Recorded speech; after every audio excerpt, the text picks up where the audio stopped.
Selamat pagi Bapak Ibu dan selamat merayakan hari kemenangan Yesus Kristus. Dia yang telah mati dan bangkit bagi kita semua. Puji Tuhan, mari kita akan memperhatikan apa yang ingin saya sampaikan lewat firman Tuhan pagi ini yang saya berjudul Antara Injil dan Harta. Antara Injil dan harta. Ya, Injil ini sering kita dengar gitu ya. Kata Injil. Mungkin banyak di antara kita yang tidak ngerti apa sih Injil itu.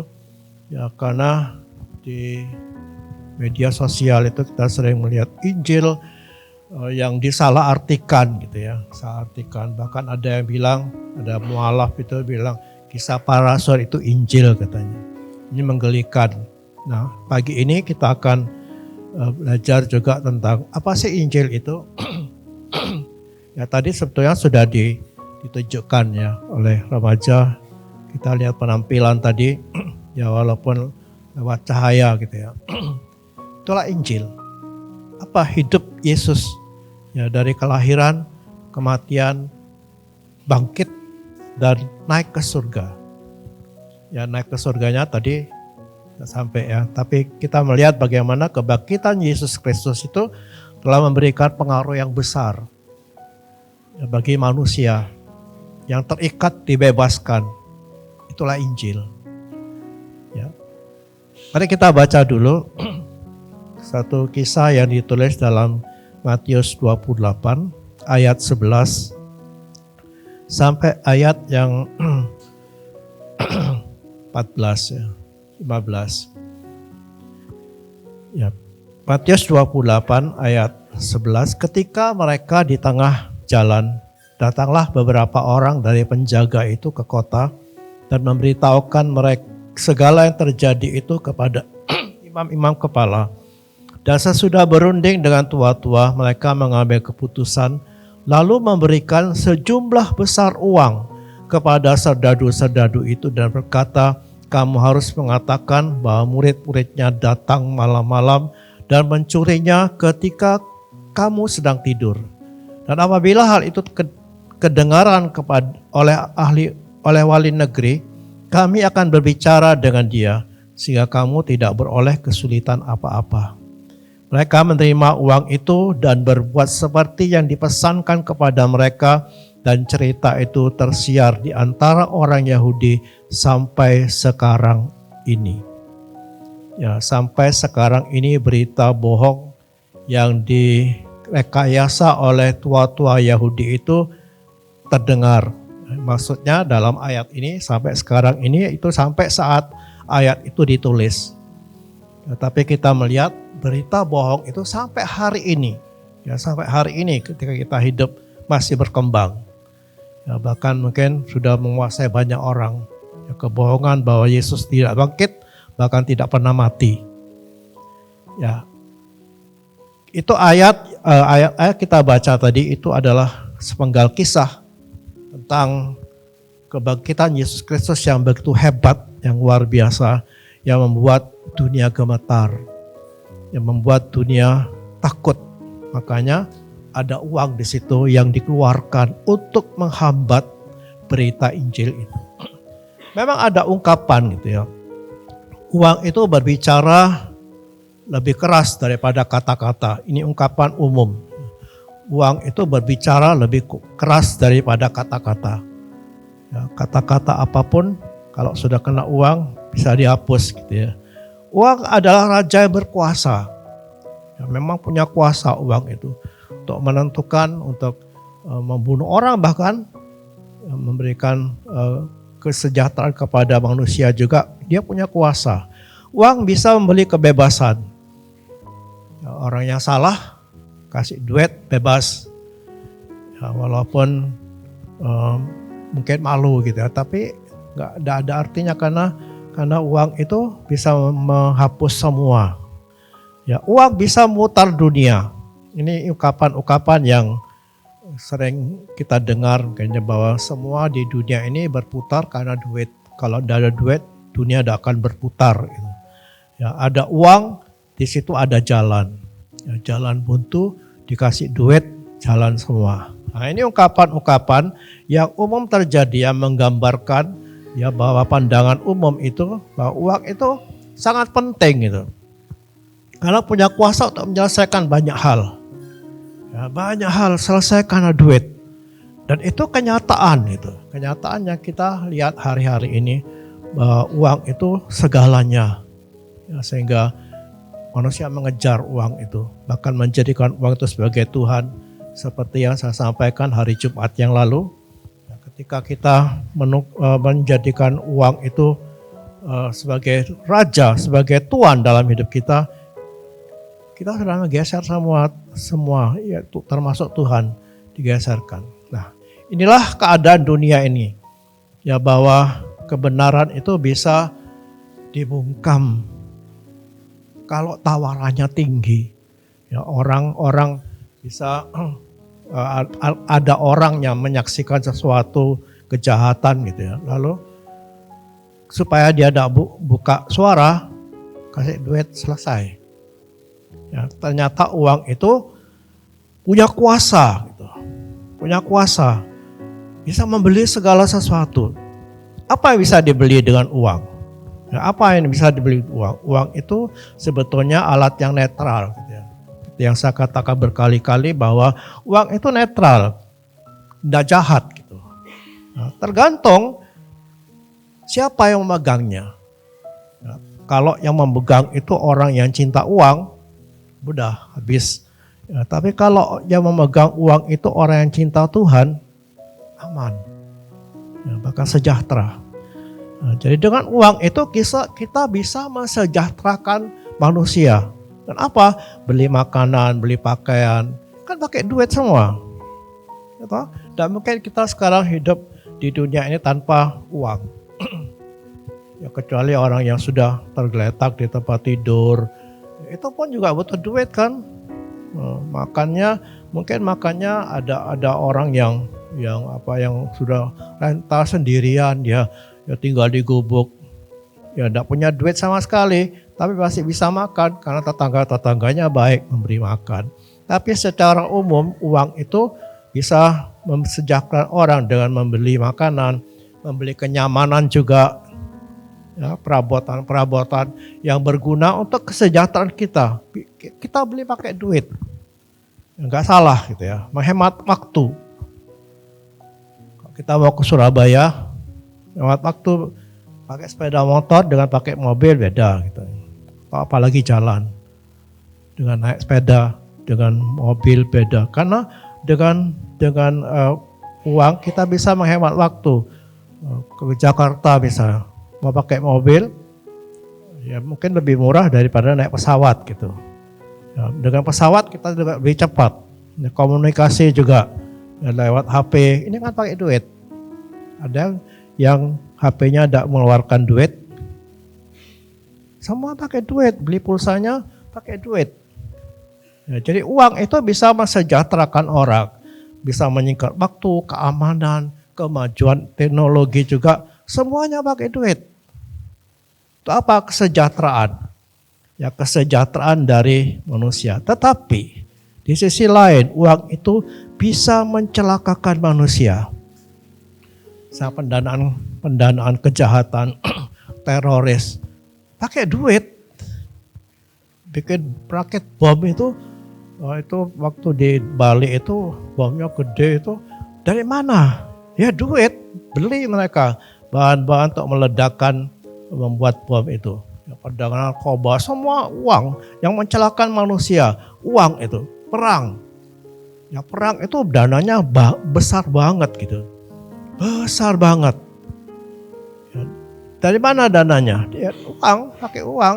Jadi perang itu bisa membuat manusia bisa membuat senjata pemusnah massal, ya, senjata nuklir yang dipersiapkan. Dari mana? Semuanya uang. Jadi uang itu ada dua sisi.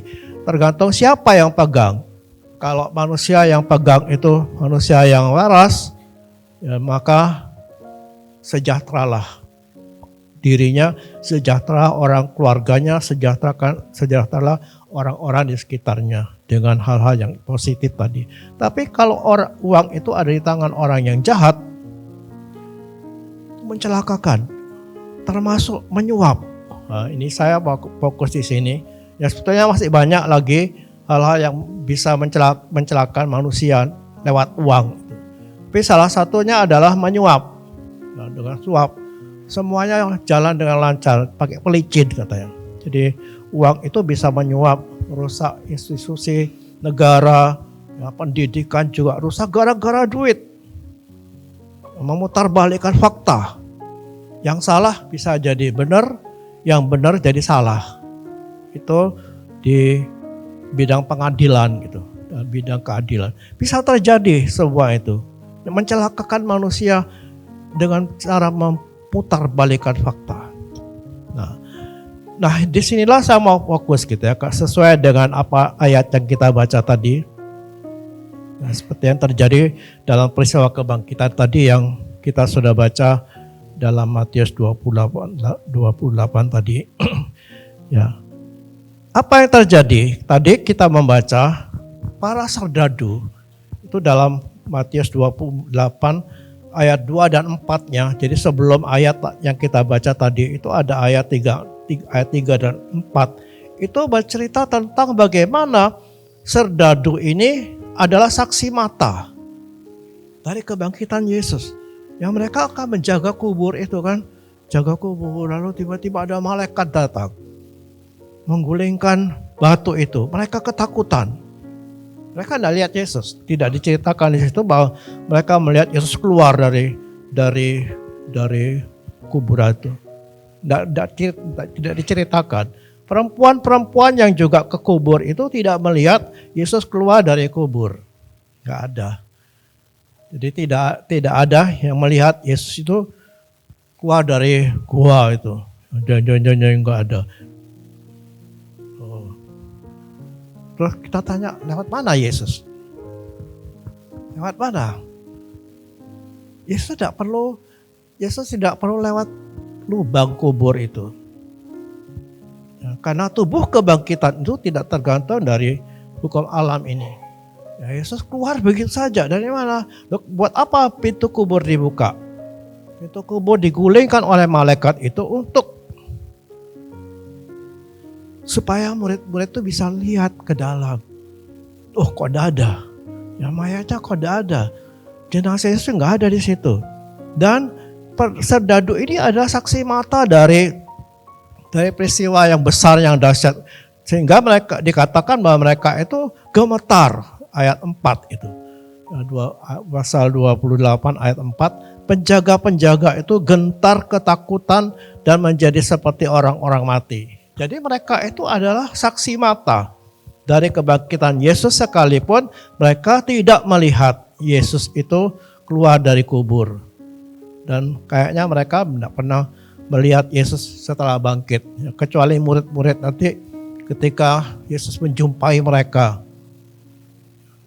Perempuan-perempuan ini, Maria Magdalena terutama, melihat Yesus yang bangkit. Tapi para serdadu ini tidak. Tapi mereka adalah saksi mata. Nah, setelah tadi ayat yang kita baca, setelah murid-murid itu pulang, serdadu-serdadu ini juga pergi. Kemana? Menemui orang-orang yang menyuruh menjaga kubur ini, yaitu tua-tua Yahudi. Ceritalah mereka bahwa terjadi peristiwa yang besar. Ada gempa bumi, ada malaikat yang turun dan membuka kubur itu. Dan apa yang dibuat oleh tua-tua Yahudi ini? Mereka berusaha supaya membungkam. Yang membungkam dengan menyuap para serdadu ini, mengatakan jangan cerita apa-apa. Ya, ini uang. Ya, mau terbalikkan fakta. Jadi uang itu punya kuasa yang besar untuk membungkam. Yang untuk membalikkan fakta, yang benar jadi salah, yang salah jadi benar. Dan itu yang terjadi dalam peristiwa ini. Ya, mereka memberi uang, katanya, sejumlah uang yang besar kepada serdadu-serdadu ini dalam jumlah yang besar. Kenapa besar gitu? Kenapa imam-imam ini rela mengeluarkan dana yang besar untuk membungkam mulut dari para serdadu ini. Ini membuktikan bahwa betapa pentingnya membungkam mulut-mulut yang akan bersaksi ini. Mereka takut bahwa kebangkitan ini akan membuat dunia gempar, yang akan membuat dunia keagamaan mereka yang mereka pertahankan, yang mereka jaga dengan baik ini akan gempar, akan goyah ketika tahu bahwa Yesus yang mereka salibkan itu bangkit. Ini peristiwa yang besar, itu sebabnya mereka mengeluarkan dana yang besar untuk menutupi kebenaran ini. Nah, apakah mereka berhasil? Berhasil. Nah, berhasil. Dengan uang ini mereka berhasil membungkam mulut dari para penjaga ini. Lalu mereka disuruh menyebarkan berita hoax, berita bohong. Bahwa ketika kami tidur, murid-murid datang untuk mencuri. Yang mencuri apa? Mencuri mayat Yesus. Ini kan aneh juga ya. Mereka bilang waktu kami tidur. Nah, tidur kok tahu bahwa yang datang itu murid-murid mencuri. Nah, makanya berita bohong itu selalu ada celah. Nah, makanya jangan suka bohong. Nah, karena dalam kebohongan itu pasti ada celah. Ada celah gitu.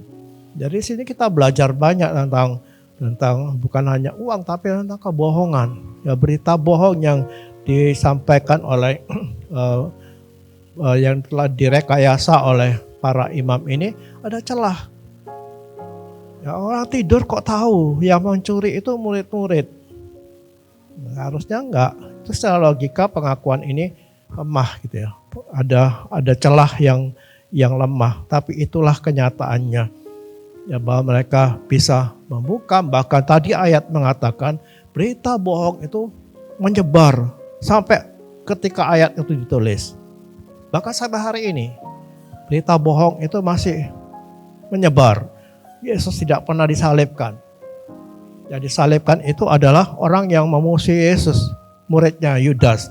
Tapi mereka tidak punya data, ya tidak punya ayat. Coba perkiraan saja, kira-kira ini. Itu berita bohong yang sampai hari ini masih bertahan, berabad-abad. Itu membuktikan, menunjukkan bahwa uang di tangan orang yang salah itu akan menciptakan narasi tandingan yang bertahan selama abad-abad. Ya, meskipun narasi itu bohong, buktinya bahwa uang itu punya kuasa. Ya, punya kuasa. Tapi mari kita lihat dalam Matius 28 ayat yang ke-8.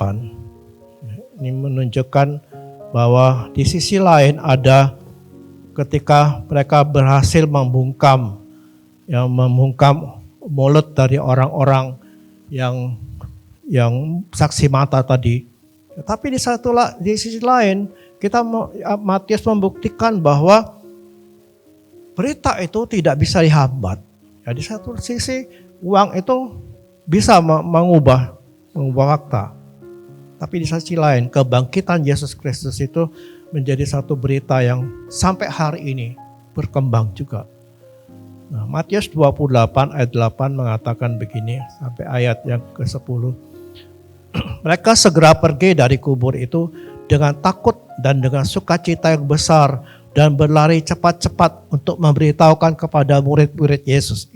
Mereka ini adalah perempuan-perempuan yang datang ke kubur, ya, perempuan-perempuan yang sangat mengasihi Yesus, yang walaupun Yesus mati, mereka masih begitu mengasihi Yesus. Mereka tahu bahwa ada harapan. Ya, mereka tidak tahu kok Yesus bangkit ini. Ini perempuan-perempuan tahu bahwa gurunya mati. Murid-murid yang lain lari. Tapi perempuan-perempuan ini datang untuk bersiarah, yang memberikan rempah-rempah pada mayat Yesus ini. Nah, mereka ini yang pergi ke kubur lalu mereka melihat peristiwa yang besar itu. Lalu katakan tadi mereka dengan takut dan dengan sukacita yang besar dan berlari cepat-cepat untuk memberitahukannya kepada murid-murid Yesus. Tiba-tiba Yesus berjumpa dengan mereka dan berkata, "Salam bagimu." Mereka mendekatinya dan memeluk kakinya serta menyembahnya. Maka kata Yesus kepada mereka, "Jangan takut, pergi dan katakanlah kepada saudara-saudaraku supaya mereka pergi ke Galilea dan di sanalah mereka akan melihat aku."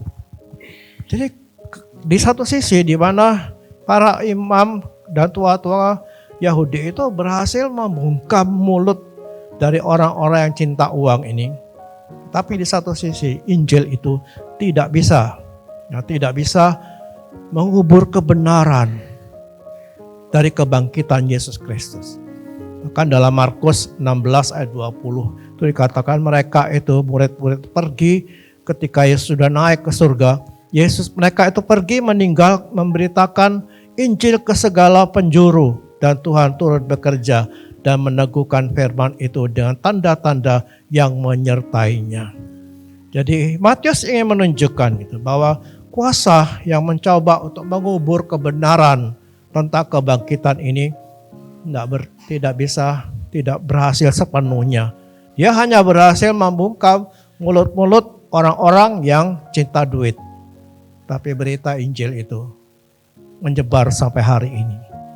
Mengalahkan kekuatan uang, mengalahkan politik yang tidak dapat dibendung oleh apapun. Tidak dapat dibendung oleh apapun. Kuasa Injil itu kuasa yang luar biasa. Bahkan Roma mengatakan dengan Injil itu kita diselamatkan. Nah, Injil, apa sih Injil itu? Tadi kita sudah melihat di sini, itulah Injil. Yesus lahir, dia adalah Allah yang menjelma menjadi manusia. Dia hidup sebagai manusia yang memberitakan kabar baik itu. Dan dia mati, tapi dia bangkit lalu naik ke surga. Itu Injil. Secara umum Injil itu adalah kabar baik atau berita sukacita. Itu secara umum. Tapi dalam konteks kekristenan yaitu tadi, Injil itu adalah bagaimana Yesus datang, mati, bangkit. Itu kabar baik secara kekristenan. Dan Injil itu ya menyatakan bahwa anak Allah itu datang ke dunia ini. Dia mati menebus dosa manusia, bangkit dari kematian untuk mengalahkan maut. Itu dikatakan dalam 1 Korintus 15 ayat 2. Dikatakan begini, oleh Injil itu kamu diselamatkan. Oleh Injil itu kamu diselamatkan. Asal kamu teguh berpegang padanya seperti yang telah kuberitakan padamu. Kecuali kalau kamu telah sia-sia saja menjadi percaya.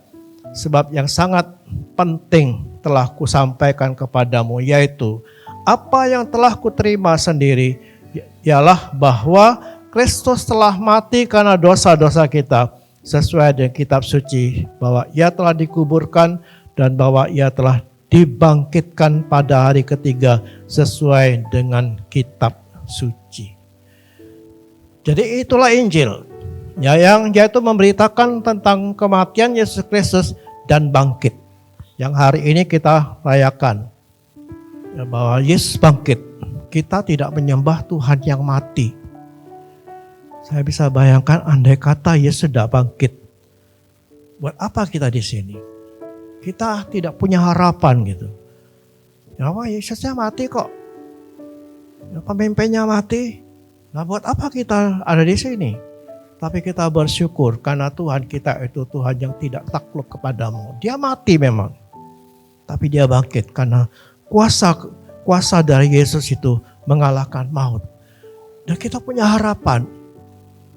Paulus mengatakan kalau Yesus tidak dibangkitkan, sia-sialah iman kita, sia-sialah pemberitaan kita. Tidak ada gunanya kita melakukan semuanya itu karena toh akhirnya kita mati juga sama seperti gurunya. Tapi karena Yesus bangkit, kita punya pengharapan, kita juga akan dibangkitkan bersama-sama dengan Dia.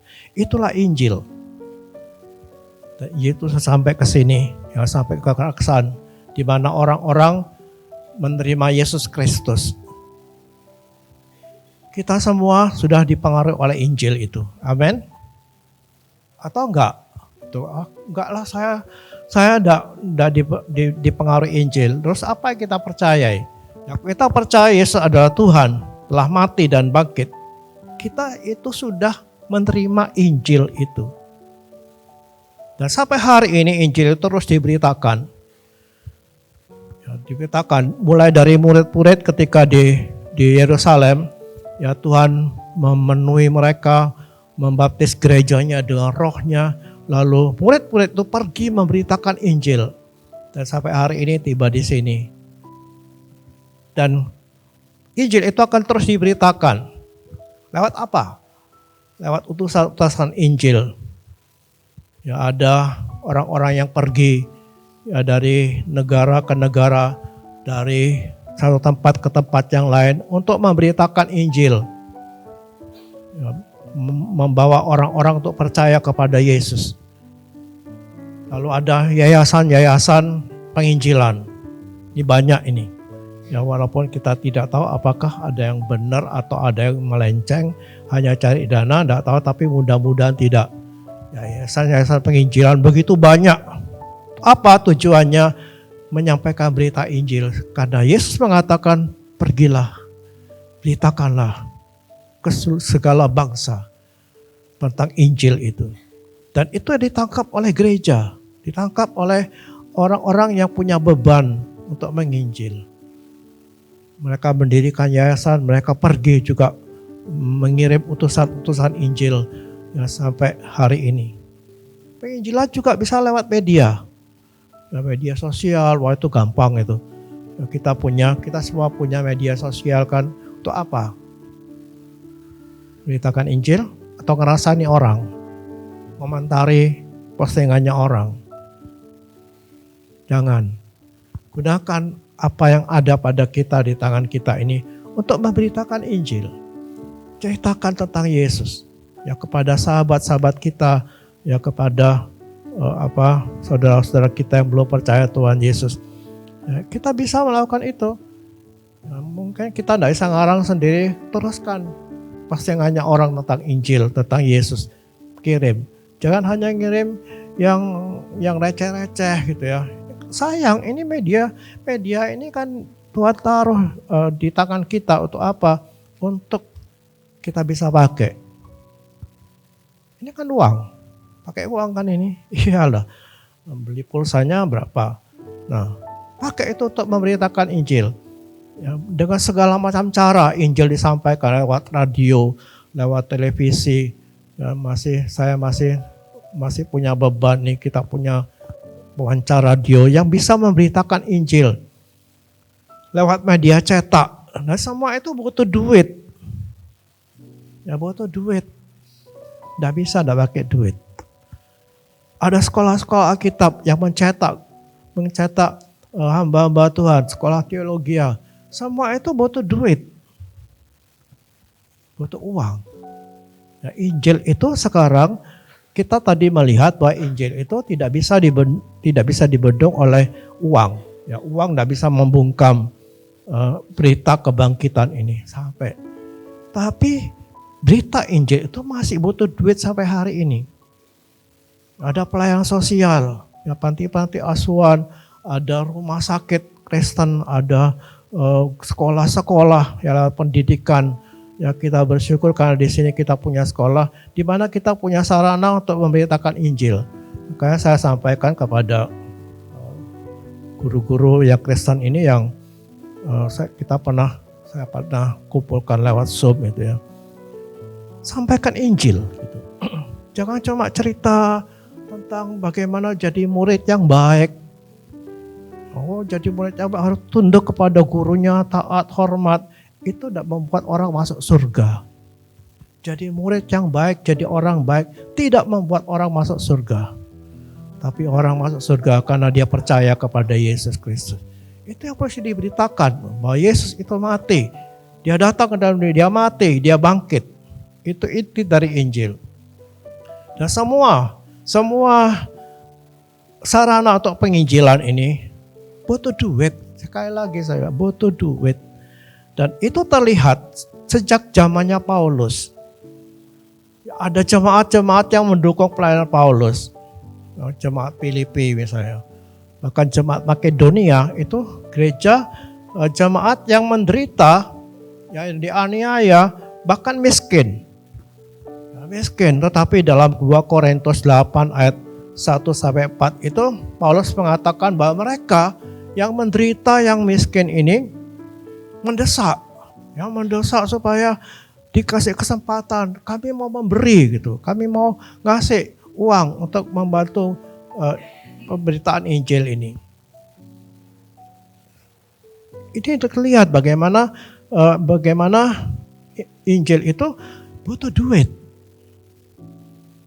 Nah, kalau tadi para imam-imam tua-tua Yahudi tadi menggunakan uang untuk membungkam Injil.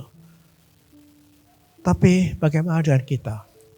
Sejak zaman rasul-rasul, gereja-gereja itu mendukung untuk memberitakan Injil dengan duitnya. Kita tidak bisa pergi kemana-mana. Kita tidak bisa pergi ke Cina situ, tidak bisa pergi ke Kalimantan, ke pedalaman. Tapi duit kita bisa. Ya, ayo kita dukung pelayanan penginjilan ini. Gunakan harta kita itu untuk memberitakan Injil.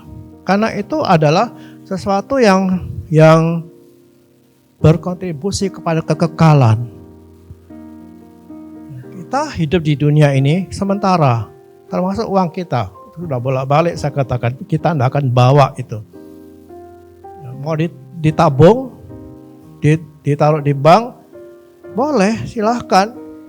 Tapi apakah bisa jamin itu tidak lenyap? Baru-baru ini saya sedih gitu ya. Sedih ada gereja ini di Sumatera situ. Gereja ini bukan nabung, naruh duitnya untuk investasi. Saya menebak gitu ya. Ini paling karena keinginan akan duit gitu. Ya, maaf ya, ini gereja ingin uangnya lebih banyak lagi. 27 M. Dibuat investasi, buat apa? Saya aduh ini gereja kok nabung sampai 27 M. Akhirnya lenyap itu. Ya, karena bodong ternyata. Kepala banknya itu membohonginya. Nyesal. Salah siapa? Mau diganti 7 M kata, enggak mau, enggak. 27 kok diganti 7 M. Karena kok diganti habis kan ceritanya. Enggak dilanjutkan masalah ini. Oke, dilanjutkan masalahnya. Nanti orang itu ditangkap. Sekarang lari ke Australia katanya. Ditangkap. Balik duitnya. Enggak akan. Lenyap. Nah, kalau kita kumpulkan uang di dunia ini, lenyap. Bisa lenyap. Kalau tidak kita yang meninggalkan, uang itu yang meninggalkan kita. Oleh sebab itu kenapa kita pasang ini, carilah perkara di atas. Jangan yang di bumi ini, kumpulkan. Itu kaitannya dengan mengumpulkan harta. Nah, jangan kumpulkan harta di bumi di mana pencuri bisa mencuri, ngengat akan merusakkan. Tapi kumpulkanlah hartamu dalam kerajaan surga. Di mana tidak ada pencuri, tidak ada ngengat yang merusakkan. Dengan cara apa? Memberi.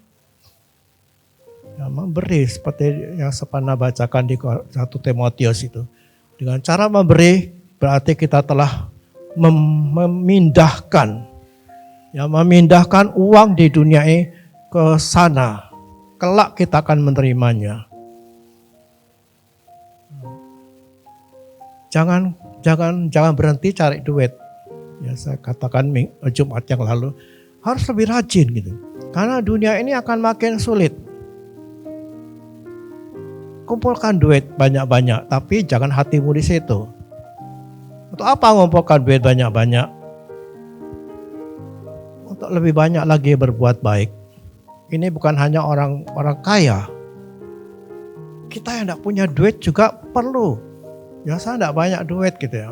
Tapi saya bersyukur karena istri saya peduli dengan pelayanan seperti ini. Ya, ketika uang gereja ini kan bermasalah kan, mulai pandemi itu banyak.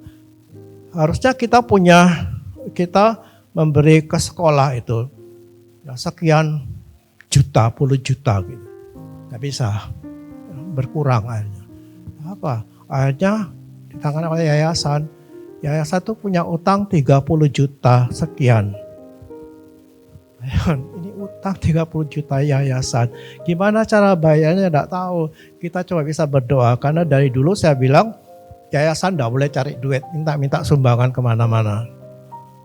Itu proyeknya gereja mesti memberi. Karena 30 juta. Apa yang Tuhan buat? Tuhan gerakkan orang lain yang tidak segereja dengan kita, ngasih 20 juta. Loh, kalau bukan Tuhan siapa?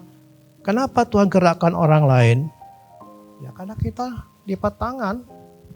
Karena pula itu bukan urusan kita, itu urusan kita. Ya, kita semua punya proyek ini. Untuk apa? Bukan untuk kemegahan seseorang, bukan untuk kepentingan saya pribadi, apalagi enggak. Ya, uang kita itu adalah milik Tuhan yang harus kita gunakan untuk apa? Untuk melayani, membangun orang di dalam iman kepada Yesus Kristus. Dan itu investasi kekal kita. Ketika kelak kita meninggalkan dunia ini, kita dapatkan upahnya di situ. Ya, kita dapatkan upahnya. Jadi kita bersyukur gitu bahwa kita punya channel gitu ya, punya saluran di mana kita bisa menyalurkan uang kita ya untuk membangun manusia supaya mereka percaya kepada Yesus dan mereka jadi berkat. Paling tidak bagi keluarga mereka. Itu investasi kekal kita. Ya, jadi jangan pernah menyesal bagi bapak ibu yang terlibat dalam pelayanan di sekolah ya, dengan uang mereka.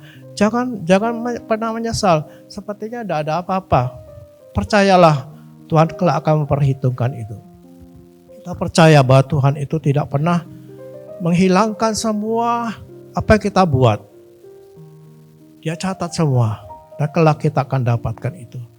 Oleh sebab itu mari kita taruh hati kita ya, kepada Tuhan.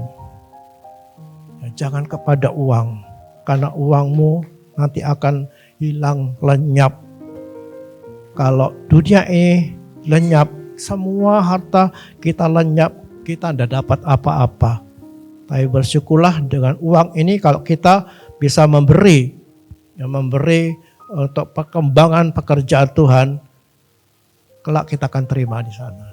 Ya, dunia boleh lenyap, harta kita boleh lenyap, tapi apa yang kita bawa ke sana lewat memberi, kelak kita akan terima. Karena uang itu dibutuhkan untuk perkembangan Injil.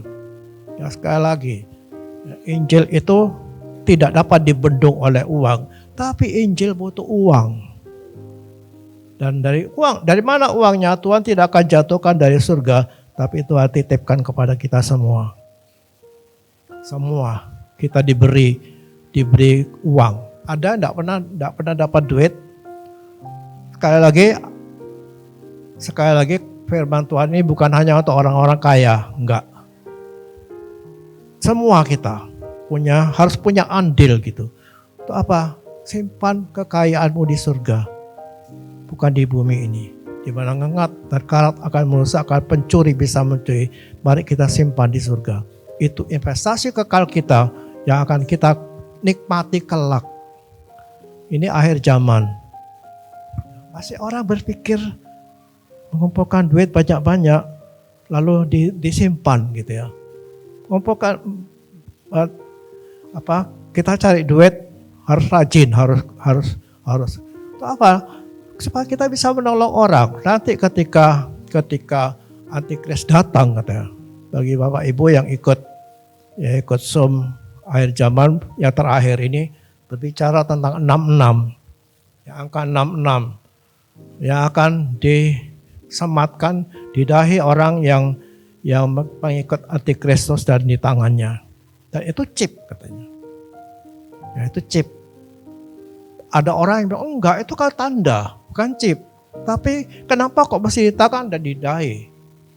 Sama dengan wahyu kan.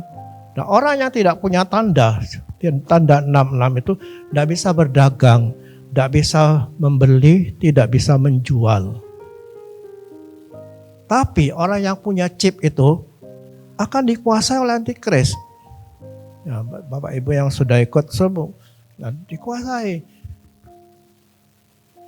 Jangan pikir gini, oh aman karena ada